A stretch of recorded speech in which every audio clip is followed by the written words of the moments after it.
Okay, we're finally back at Chilton. Oh my God, how long has it been? Why have we not been at Chilton? So this is a very awkward scene where I wrote Tristan, and who the fuck is that? Do we know who his girlfriend is? No, it's just another girl in It's a school. rando. Her name is Summer, but we just Okay. got introduced to her. He's a ladies' man though, and they're making out. And I always feel for the actors who have to make out Take because after take after take, and they have to make out. And they don't just make out, they have to make out like teenagers making out. Ew. ugh. So gross. Yeah, I'm always thinking like, what take is this? And they have to be all in each other. And who has the mints? And do you keep popping mints? Because And like, how well did they know each other before this scene? right. And like, do they have friends in common in acting school? Uh-huh. Like, oh, it's And so. they're both young, I know they're both not underage or anything, but they're just adults, Yeah. so it's just this awkward. And And they're how many makeout sessions have they had in their real life as opposed to this now over and over? oh yeah, Anyway, so again I and can't again. I can't Cut, set back to one. All right, you oh two make out harder. Like the director has to be like, we're gonna while do a people are close up. talking. Oh, Okay. so So awkward. I love so many lines in this episode I had to write down and I have to reiterate My here. I like the line, you have a long forehead. You should cut bangs. You have a long forehead. Yes, eventually Summer's like doing her lip gloss, just ripping on Paris. And all she said is, you should get bangs. You have a long forehead, that would cover it. It's like, okay, Summer.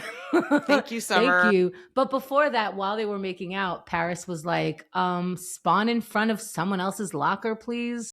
Yeah, And I like Rory finally says, can you two move this whole thing down to the left a little bit? yeah. And yeah, and then the bangs line happens, and finally they could stop making out. Madeline, one of the mean girls, who has now the mean girls have warmed up to Rory because they've had enough time. They went to a concert together. They bonded a little bit. So Madeline invites Rory to her party. Rory still looks a little bit surprised as she gets handed the flyer. And Madeline's like, you can invite the boyfriend, whatever. And she goes, okay, I don't know, maybe. Which I always envied when my peers were like, maybe I'll go to the party. And I'm like, what else are you doing? Somebody invited you to the party. You know you're going to see me You have there. to go to the party. Yeah, if you got invited to a party, you have to go to the party. Everyone else is going to go to the party. I got invited to a party. Where else am I going to be? Like, right. This, of course. A different party? Or do you have dinner at your grandmother's that night? Right. So, yeah, but this was a Saturday night. Madeline's inviting people. Then the scene ends with Paris said Elizabeth Barrett Browning would put her head through a wall at this scene.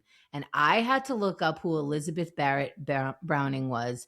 Did you? Do you know who this is? I do not know who this is. Okay, because what an obscure, I don't know. And I was like, maybe I'm stupid, but okay, so here's what I found. This is a quote, probably from Google somewhere. One of Barrett Browning's most fundamental convictions was that the sexual activity outside of marriage was immoral, but she believed that society should be more compassionate in its treatment of women who had been victims of sexual violence.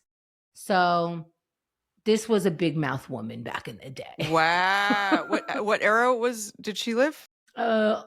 Before us. I don't know. Okay. In the before times? Enough to have the name Elizabeth Barrett Browning. Ooh, you have some. Okay. Right. So, and that's it. I just love that, like, we not only have pop culture references in Gilmore Girls, we have every possible reference ever in time. So, right. Yeah. So that's how it's the writers showing off that they know stuff. But yeah, also, they're making Paris sound like a douche, too, a little bit, Paris is a douche. Yeah, she's kind of a douche. She's a nerd. A nerd douche. Yeah. Like you do.